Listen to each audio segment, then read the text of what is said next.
Some people would do anything to help out the family. But is it possible that this grandfather is asking just too much from his grandson? And then we take a look at the story of a young man driving down the road one night. And then we take a look at the story of a young man driving down a road one night.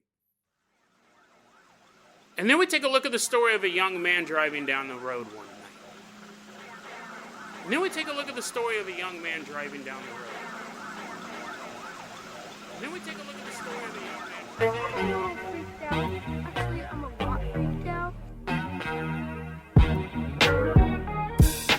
Hey everyone, welcome back to another episode of Dead Rabbit Radio. I'm your host, Jason Carpenter. I'm having a great day. I hope you guys are having a great day too. I hope you guys have some awesome plans for the weekend. It's going to be a busy one. It's Christmas weekend. Lots of stuff to do. Not for me. I'm just going to travel a bit. I'm going to travel from one chair to the next. Sit down and fill my belly full of Christmas food. But someone who's always looking for the next adventure, someone who doesn't sit as much as me, running around in Dead Rabbit Command right now. Everyone get on your feet and give it up for Green Spleen Submarine. Woohoo, yeah! Wee, yeah! Woohoo! He's jumping around, showing off that he is more mobile than I am. Green Spleen Submarine is a Patreon supporter, but recently, during the Thanksgiving live stream, he became a YouTube membership supporter as well, or a YouTube member, whatever the term is. But anyways, really appreciate all the support, Green Spleen Submarine. You're going to be our captain, our pilot this episode, and I want to give a shout out. He has a YouTube channel called Green Spleen Submarine, and it covers a lot of the same stuff we do. He seems to specialize in fictional, which is great that he'll come out and say that. I was looking at his YouTube channel, and he's like, yeah, I do fictional stories, a lot of green text and stuff like that. So if you're looking for more spookiness this holiday season, give his YouTube a look. Might be right up your alley. It's definitely right up my alley if I want to sit and listen to some spooky green texts. Green Spleen Submarine, you're going to be our captain, our pilot this episode. If you guys can't support the show financially through the Patreon or the merch store or anything like that, YouTube memberships, I totally understand. I really do. I honestly do. Just help spread the word about Dead Rabbit Radio. That helps out so much. Tell your friends, tell your family, tell everyone you know. Dead Rabbit Radio is your favorite paranormal show. You can also vote for us in the Paranormal Podcast of the Month. That link is below in the show notes. That really helps us out as well. You can vote 3 times a month. Green Spleen Submarine. I'm going to go ahead. You already have a submarine, so we don't need any aquatic vehicles. Green Spleen Submarine. I'll go ahead and toss you the Hair Hang Glider. We're going to leave behind Dead Rabbit Radio Command and glide us all the way out to a house in the suburbs.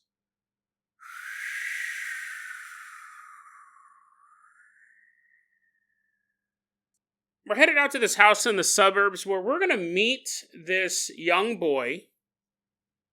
We'll call him Tommy. Tommy is 7 years old and he's running around the front yard of this house and he's like, wow, what an amazing house. I wonder who built this. And then he's playing with his Power Rangers in the backyard. When all of a sudden his mom calls from the house, Tommy boy. And he's like, oh, what? Is that Zord or whoever the big head is in Power Rangers? He's lost in his playful universe. No, it's not. It's his mom, and he's not a teenager with attitude. His mom's like, honey, come here quick. I have horrible news. Your grandpa, he just died. He just died. You're all out there covered in mud playing with your Power Rangers. She's like, your grandpa's dead, son. He died at age 90, and Tommy's all, no. Look at you, Rita Repulsa. Now, this happened a couple of years ago. According to Tommy, he posted this online. This happened a couple of years ago. I'm assuming right now this dude's like a teenager. I don't think like he's definitely not my age. Probably wouldn't be playing with Power Rangers. Probably he's like, what's a Power Ranger? I was playing with fidget spinners in the backyard. Those are the bee's knees. I'm figuring right now this guy's probably 15, maybe 20 at most. But anyways, he said his grandpa died when he was only 7. Well, now years have passed. He's grown up. He's put the fidget spinners away. Anyways, he goes over to his grandma's house to help kind of declutter the place. You know, this is going to happen. You're not going to want to clean up right after your husband died unless he, like, blew up. And I would recommend, you're like, hey, I know you're sentimental and all, Grandma, but there are intestines hanging from the ceiling. But if he just, like, died in his sleep or something like that, a hospice situation, you may not be in the biggest hurry to, like, oh, these were his most precious football figurines. Look at that. That's Joe Namath. No, you'd let it sit for a while. But now it's time for her to kind of straighten stuff up. So Tommy comes over to be part of this process to help her clean up. And Tommy goes in. This happened recently, according to Tommy. So let's say in the past month or two. Tommy goes, maybe past 5 months. Tommy's cleaning up this room. It was the room that his grandpa actually died in. So I'm assuming he just, was a slow hospice type death. Just, laying in bed and just type of dead. But anyways, so he's cleaning up this bedroom, and while he's cleaning up this old bedroom, he finds Grandpa's flat cap. You know what a flat cap is? It's a type of hat that, like, Jason Statham would wear in Snatch. Like, what? That's even more confusing. I knew what a flat cap was. What? Jason Statham was in a movie called Snatch. Oh, it's one of my favorite movies. But anyways, Tommy says, hey, Grandma, can I have this flat cap? Grandma's like, yeah, sure. The previous owner's dead. It's not like he's going to be asking for it anytime soon. Or will he? You can have the flat cap. So he takes it, and then he continues working, getting everything cleaned up for his grandma. Eventually he heads home. He has that flat cap, and he tosses it onto his dresser. Doesn't really think anything of it. A couple days later, Tommy lays down to go to sleep, and right before he enters the slumber stage,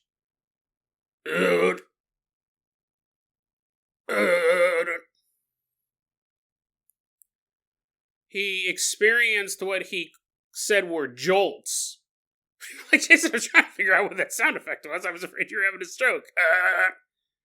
No, he said right before he'd fall asleep, he would feel these jolts. He said it felt like streams of energy shooting straight into his chest.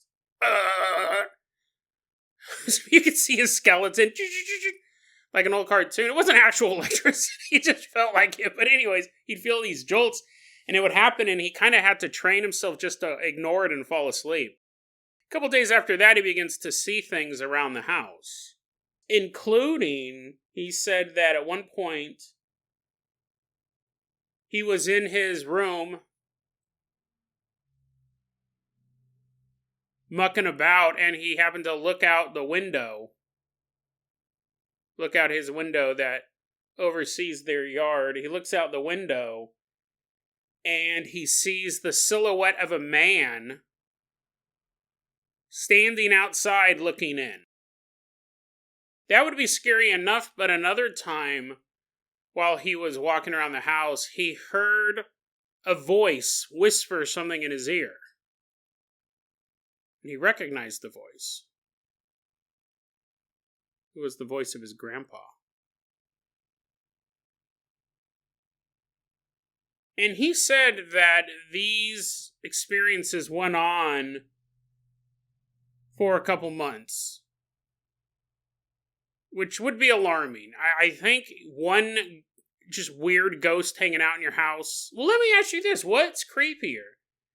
A ghost you don't know in your house, or the ghost of someone you do know in your house? Would you rather have a man in a Civil War uniform standing in your bedroom, you wake up in the middle of the night, there's a man wearing a Civil War uniform standing there in the darkness, or you wake up in the middle of the night and your grandpa is standing in the darkness? I would argue the Civil War ghost would be way cooler. You're like, Jason, that wasn't your question. That wasn't your question.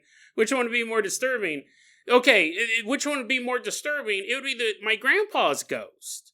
Because this Civil War ghost, I don't know this dude. So, like, let's say that I'm supposed to be working on the podcast or something like that, and I get off from my day job, and I come home and I'm supposed to work, and my grandpa's sitting on the couch eating my Doritos. I was like, Grandpa. And then I'm like, you know what? I think I'm just gonna play Minecraft and watch YouTube for the next 8 hours. My grandpa's ghost, when I'm going to bed, he's like, so disappointed in you, Jason. You're the first person in the family to go to college, and now you're just watching YouTube, playing video games. I'm so disappointed. I'm trying to fall asleep. He's waking me up. I'm just like, I'm talking to you. Remember that time you spilled oil all over the driveway? Oh, I remember that. Jason, you're such a buffoon. That would be worse. I mean, I do love my grandpa and all. That would be way worse than coming home and there's a Civil War ghost, because he'd be like, what's YouTube? What? That didn't exist back when I was a kid. I knew what a tube was. And you is me, but what? Huh? I mean, that would just be annoying after a while. He's like, oh, what's this? What's this? Antibiotics? I don't believe in this stuff. He's all throwing my medicine away. I'm like, oh, Civil War ghost, no. But this even goes above that. This story, I think, is one of those stories that the person who is experiencing it, the person who posted this online, has one view of it, but I got a totally different view of what could actually be going on here. He starts to hear his grandpa's voice whisper in his ear. Well, anyways, this story kind of comes to a head on December 15th of this year. December 15th, somewhere around that. Grandma's going to have her birthday soon. And he goes, I'm beginning to see Grandpa's face, quote, everywhere I look. And then he lists literally everywhere. He goes, sometimes I'm looking at the wallpaper and the pattern will make out my grandpa's face. Now you're really wishing you picked the Civil War ghost.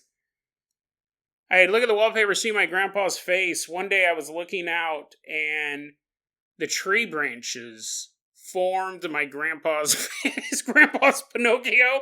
He said the tree branches formed my grandpa's face. He goes, one time, I mean, this, at a certain point, I think you're probably just going insane, young man. He goes, one time I looked out at a pile of leaves. It's on my grandpa's face. I mean, he's just everywhere. Either he's everywhere or you're losing your mind. He's seeing all this stuff going on. Well, anyways, his grandma does eventually have the birthday party. And after the party, Tommy's like, oh, I don't feel good. My stomach. That face told me to eat all those leaves. He said to eat me, and I did. I ate so many slugs. Grandpa, why'd you make me do that? He's sitting there, and he's like, oh, my stomach hurts. I don't feel good. I'm feeling very uneasy. And I feel like I'm being observed. He's like, are there trees nearby? Is all the wallpaper torn off? Okay, good. Nope, Grandpa's not here. He goes, I feel like I'm being observed. He ends up going home and falling asleep. And he says at that point he has one of the most vivid dreams he's ever had in his life, where he's sitting on a park bench in Grandpa's hometown. Tommy's sitting there and he looks over and he goes, my grandpa wasn't that visible. Like, I could tell it was my grandpa, but there was something distorted about his image. And they talked for a while, and Tommy goes, I don't even really remember what we said, but it was a long conversation and it involved family and Grandpa's childhood and all this stuff. And before Tommy woke up, Grandpa said, Grandma doesn't have much time left.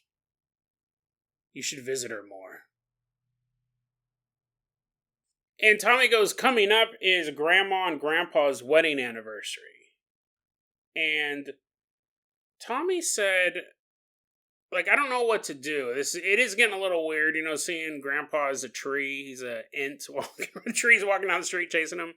It does sound like you're going crazy. It's a little disturbing to him. He also worries that maybe his grandma is going to die soon. And that's why Grandpa said that. He goes, I don't really want to cleanse my grandpa's ghost. I don't want to, sage him out or anything like that. He is, after all, my grandpa. But on the other hand, this feels very intrusive. And I'm also now worried about Grandma's going to pass away, because he said Grandma's not going to be around for much longer. I should visit her more often. But that's his take on it. He posted this online underneath the name Wide Putin USSR. I read this story with a different take. I'm reading this and I go, I think, let's put our conspiracy caps on for this one. I think that it's possible, this is gonna get weird if I'm already laughing. And this is beyond creepy. Because you have this grandpa who's appearing in very interesting ways. It's not like just the silhouette standing outside. That's normal. Well, in a ghost world.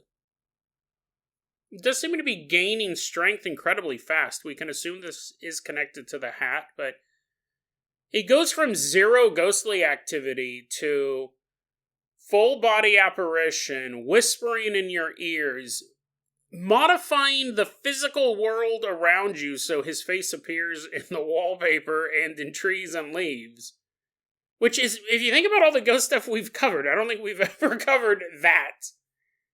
And then sliding into his DMs or dream memories, and he's in there and he's giving Tommy advice. Pretty powerful spirit. The ramp up is very, very fast. It's possible that this ghost grandpa was just sitting in that room connected to this hat for all those years, because remember, he died when he was 7. This is a couple of years have passed, but there's been no other talk of paranormal activity, and now that he has his hat, it's just like non-stop. Here's my take on this. Grandpa's correct in the sense that Grandma's going to go soon. And if you're a ghost and your loved one's going to join you in the afterlife, that's pretty cool, right? What more could you want as a ghost? But I don't think that is Grandpa's game here. I don't think Grandpa is showing up so Tommy spends more time with Grandma. This is what I'm thinking. Grandpa is going to try to possess his grandson. And he wants to do it quickly. He wants to possess his grandson. You're like, nope, Jason, shut it off, click. I know where you're going with this. Think about it. If your loved one is going to die, you're already dead. And you know your loved one's going to die in the next year. You're like, okay, we'll be in the afterlife together. But if you have the opportunity to go back into the real world and have sex with your elderly lover one more time, would you do it? Because we don't know what ghost sex is like. There may not be any ghost sex. You're just phasing through each other. Oh man, we tried this all the time. We just passed through each other. Covered in ectoplasm now. He may go, TikTok, man. My wife's going to die soon. My elderly wife is going to die soon. She's going to be up here with me. And that'll be nice, right? That'll be nice. But if I can somehow get back to Earth, possess a mortal man, and then have sex with my elderly lover as many times as possible, it might be the way that she dies. She might suffer several heart attacks and die of joy. If I can somehow possess a human body and have sex with my old woman wife, then, I mean, he comes back up to heaven, all the angels are giving him a high five. They're like, wow, we never saw that maneuver before. That's pretty impressive. He's like, oh, yeah, thanks, everybody. He's now a big shot. What if I can possess a human, and then I can bang my wife before she dies? Which might be the weirdest sentence I've ever said on this show, but I'm wondering if that's what's going on. And I'm trying to avoid saying this next part. I'm just trying to imply it, but is it possible that he's going to possess his grandson, who we will assume for the rest of the story is over 18 years old? Not like that makes it any better. Is it possible that he might possess his grandson, and then his grandson has sex with his grandma, but it's like not really him, right? I mean, listen, there's a lot of horrible possession stories. People getting possessed by a demon and like ripping a dog in half. I'll put that episode in the show notes. That episode still scares me. That would be terrifying enough. But imagine if you got possessed, but you can still kind of see the world around you. It's almost like you're in the backseat of a car. You're no longer in control, but you know everything that's going on. And your grandpa's floating around in your consciousness, and you're like, what, why do I like hard candies now? Why am I only eating these Werther's caramels? And you're just realizing, oh no, Grandpa possessed me. He puts on that little flat cap. What monstrous things is my grandpa going to make me do? And then you see him go to Grandma's house, and you're like, no, Grandpa, no, please, not this. He's all smooching on your grandma. She's like, oh. Well, actually, no, she'd be... she would, to her, it would be her grandson. She'd be like, get out of here, you freak. Get out of here. She wouldn't see the old man. She would just see her grandson come in and be like, Martha, it's me. It's your old man lover. Now, to be fair, there is not much in the narrative itself that implies that. I just think that the way this played out, the whole thing took place over a series of months. And that's a power scaling we don't normally see in the world of the paranormal, especially when it's a ghost who died of natural causes and had been dead for years. And as far as we know, inactive. The grandma never said anything about paranormal stuff at her house or even in that room. Tommy never mentions paranormal activity before this. But from the time he gets that cap, it's been a couple months. He gets the cap. A couple days later, he's already getting jolts through his body. And that's what I was thinking. That could have been the ghost of the grandpa initially making contact. But most ghosts are just first the sense, and then maybe you see something. Maybe.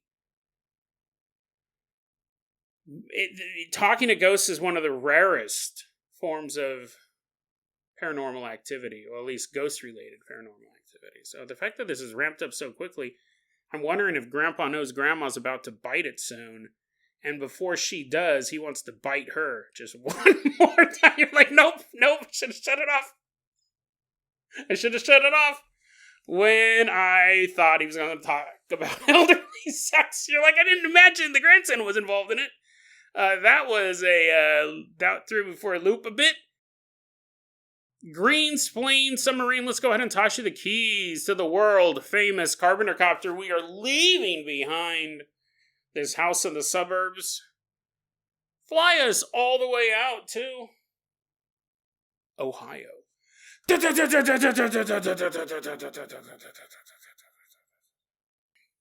First off, I got to give a shout out to the two people who sent this story over to me. This was sent over to me by Lindsay X Core, and Noah Core is heckin' awesome. I believe that they are related.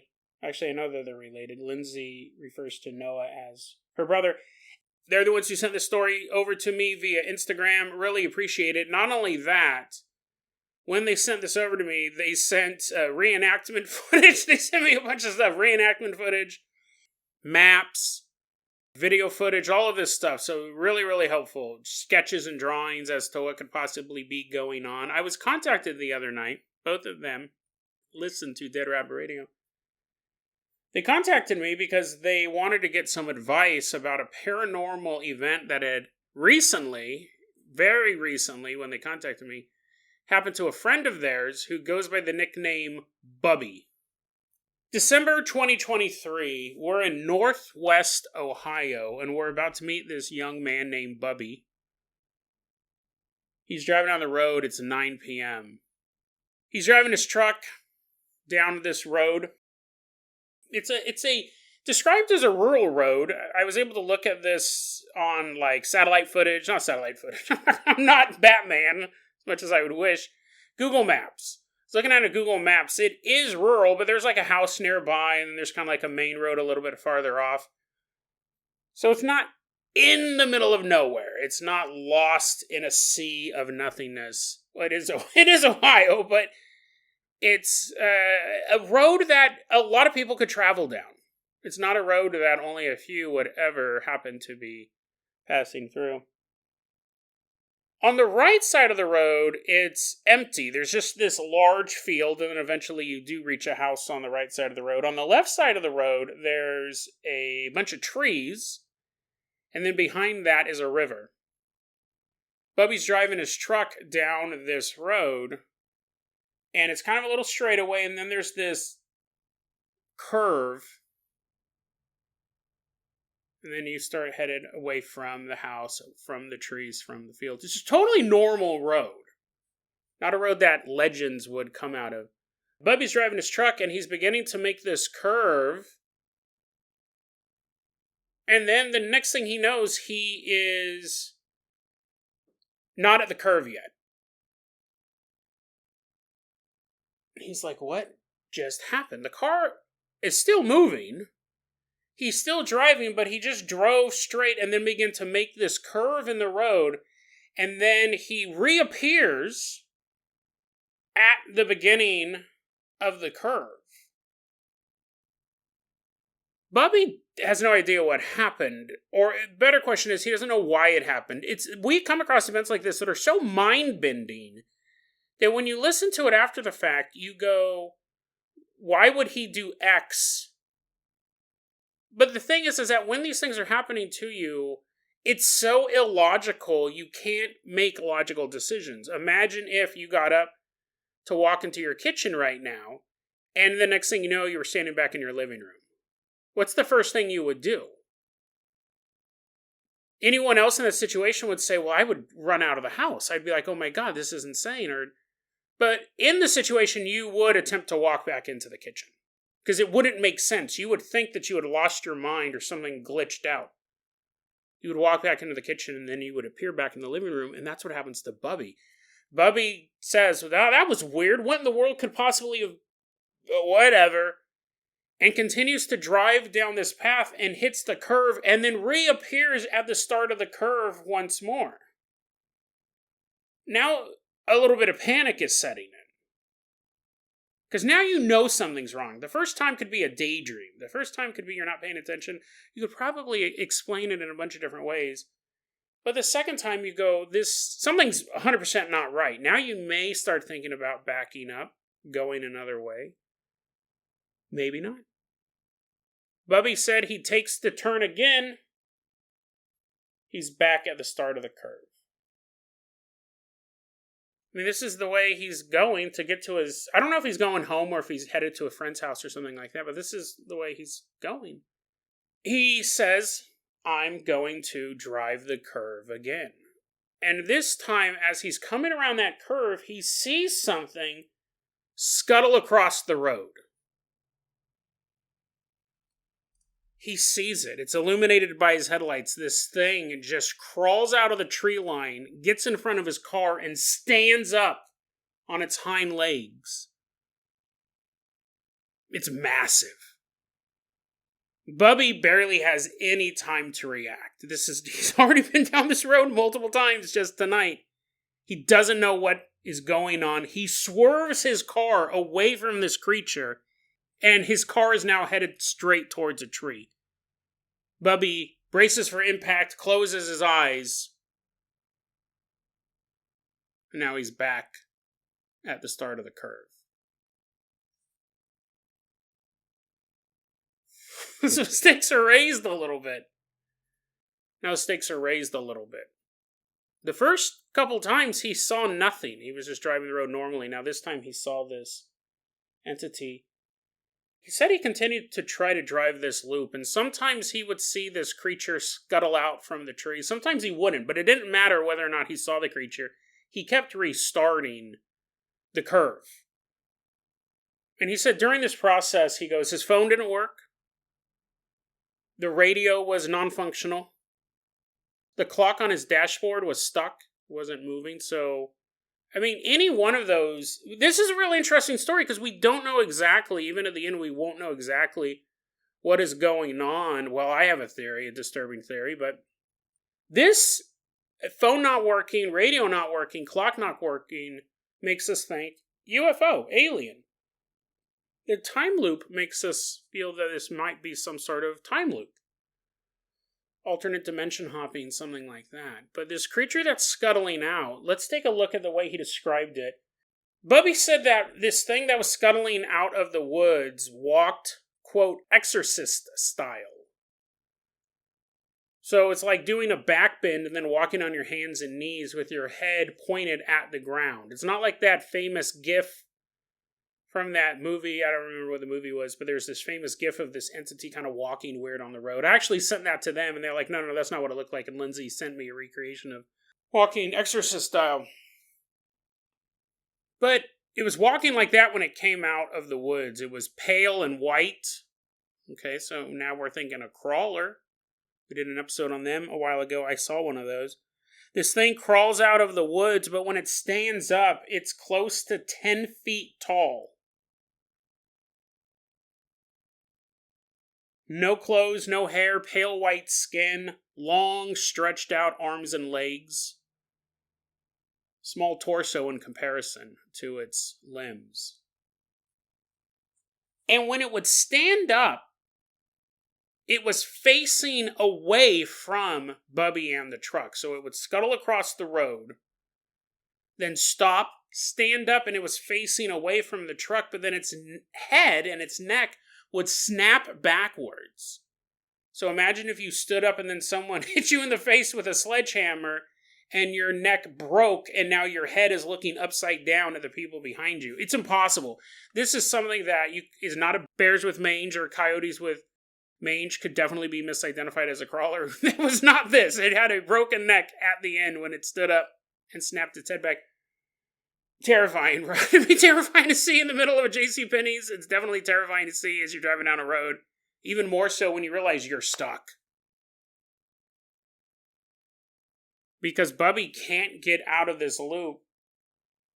And he said that when I'm coming around this curve and I see the creature, I swerve out of the way and I crash. There are other times where I don't see the creature and I continue straight, but then I just start at the beginning of the curve anyways. He begins to realize as he's doing this. He says that he did. This is one of the things that I probably should have got clarification on. Apparently, I think he saw the creature 4 times. I don't think he just made the loop 4 times. But I should have gotten some clarification on that. These people have been super helpful in letting me know all this stuff, sharing the story with me. But anyways, it's happened more than once, right? But I don't think it was a Groundhog Day where he kept going through it over and over again. But I do have a theory about that too. He says when I'm driving, I realized that I was more scared. Once the creature showed up, I was more scared of the creature getting me than crashing. Like, that was my biggest fear. I didn't mind crashing into the tree. I was afraid if I didn't swerve out of the way, this entity or whatever it was going to get me and do something far worse to me. Even worse than being stuck in a time loop for God knows how long. But he doesn't want to be stuck in a time loop forever. So he decides that he's going to not swerve. If he sees the creature again, he's going to drive right into it. Apparently, eventually, he mentally told himself that whatever this being was, he was going to floor it when he saw it. And once he made that decision, once he actually decided to do that, he drove around the curve. He looks, nothing scuttles out of the forest, and he continues to drive towards his destination. The time loop is broken. So Bubby, I do actually believe he was going home because Bubby is the younger brother of Noah and Lindsay. And Lindsay states in her, when she wrote this up and sent it to me, she says, "I swear this is true. My brother is a fearless redneck kid and I never see him cry." Now, sorry, bub. I didn't mean to out you as crying. But anyways, my brother is a fearless redneck kid and I never see him cry. Except for this night. Now, let's be super clear on this. Lindsay and Noah listen to the podcast. I've interacted with them in the past about the podcast. My big fear, right, with pretty much everything is that I'm going to get tricked. I'm going to, that I'm getting fooled, something like that. It could be that they made this up. I don't think so. It's possible. Anything's possible, right? And if it does turn out, they're like, hey, we got our favorite podcaster, the coolest guy in the world. He wears those awesome flat caps. We got him to tell a fake story. Then, that would suck. It would. And I would deal with that accordingly. I know what curve you drive on. But anyways, let's take the story as being factual. It does have these bizarre elements that you wonder what happens here. We have a crawler, which is a cryptid that has been seen all over the world. We have a time loop, which is not a common phenomenon, but then does happen. And then the things with the electronics make us think possibly aliens. And the time loop itself, I mean, obviously, if you're going back and forth through time, your phone's probably not going to work, right? Cell phone towers are going to have a hard time pinging you as you're traveling through reality. They listened to the show, they hit me up, they asked me what it could have been or wanted, my feedback. And the first thing that popped in my mind, here's my read on it. I think he probably saw the crawler more times than he remembers. He might have seen the crawler each time. But seeing something like that that's so huge, it's so unbelievable. The crawlers, I've personally seen them twice. I didn't even know what they were when I saw them. I didn't even really know what it was. I just thought it was something weird. Put that episode in the show notes. And that was like late at night. And it was like moving behind a car. If I saw it full on with my headlights, who knows how my brain would have reacted. I think people see a lot of paranormal events and things, but your brain does have a governor on it. It has a circuit breaker that limits the negative stimuli it can receive. And that happens in the real world. We see people who go through traumatic events and don't remember any of it. Because their brain's like, nope. So I know that's an actual thing that does happen. It's possible that he saw the crawler more than he remembers. He might have seen it each time, but his brain was like, something weird's going on. I'm not even going to show you what's coming out of the woods. That's possible. That was one of my first theories. I think that it is, and I said this, and I actually regretted saying this, because there's that thing where I know they listen to the podcast, but I don't know them at all. I typed into the Instagram chat, Bubby might have died. This might have been a quantum immortality thing. I don't know, this kid is already crying, right? He's already crying, what, I'm dead, oh no, he's all brushing the imaginary maggots off of him. As a analytical thing, I was just like, oh, he might be dead, like this might be something we see, like the sorting wheel, moving from quantum immortalities, things like that. I go, it's possible that he died, and like that story of the water wheel, this guy kept getting slotted into different dimensions, where he was seeing all the different dimensions he could go into. And it was this super bizarre effect. He was almost in a car crash, and then it put him back in the world where there was no car crash. A different world, apparently. That could have been what the curve was. It could have been each time something was happening that was causing him to die. And he kept getting set into a different reality where he was not dead. It's possible, right? We don't know, but I have one other piece of information that might lead that way. There's a lot of time loop stories out there, and very rarely do they involve, almost never do they involve some sort of creature. So that's what makes this one so unique. I thought it was interesting because I said, hey, by the way, I think your little brother's dead. I think that guy might be a zombie. I go, he might be dead. And they're like, how do we know? How would we know if he was supposed to die? And I think I just didn't respond to that point because, I kind of opened a Pandora's box. I don't have an answer to that one. But I thought, that he might have died. He might have died multiple times. It is interesting that once he decided to not break or swerve when the creature showed up, he was allowed to break through. Once he mentally made that choice, he then ran through the curve, which is what we saw in the sorting wheel episode, where the universe was trying to figure out a place to put him. And the person experiencing that felt whatever this experience was, whatever this water wheel was starting to get impatient with him. If he didn't make a choice soon, it would make one for him. Once Bubby made the choice to just gun it and run over this monstrosity, he ended up in this reality. So technically, this might be a cognito hazard for Noah and Lindsay and Bubby, but there may be multiple realities where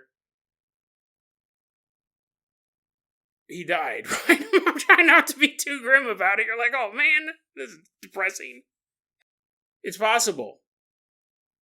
I'm not saying that is the only answer, but that's definitely a possible answer. Another thing that I find interesting is like the intrepid Scooby-Doo gang that they are.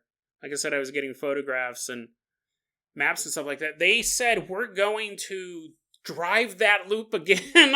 I'm thinking, oh no, now you're all dead. They go, we're going to drive down that loop again because it's not far from where they're at. This isn't a way out in the middle of nowhere thing.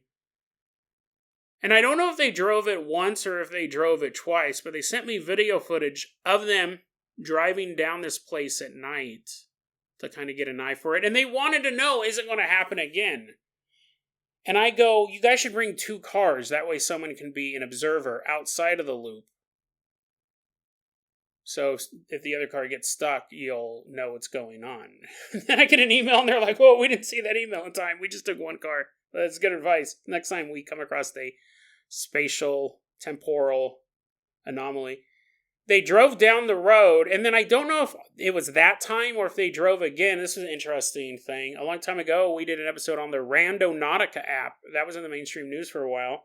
It's an app where you focus your intentions on something, and it will set up anomaly markers. It'll set up these things that, if let's say you go, I want a good taco. You turn it on and it sends you to Modern Taco here in Hood River, which are the best tacos in town. This whole setup was an ad read. If you're in Hood River, Modern Taco is the best. It's fusion tacos. It's like I get a kimchi taco and a pork belly taco. Oh, it's so good. Super reasonable prices. They had this Randonautica app and they were in the area. And what it did is that it took them out to what's known as a void anomaly.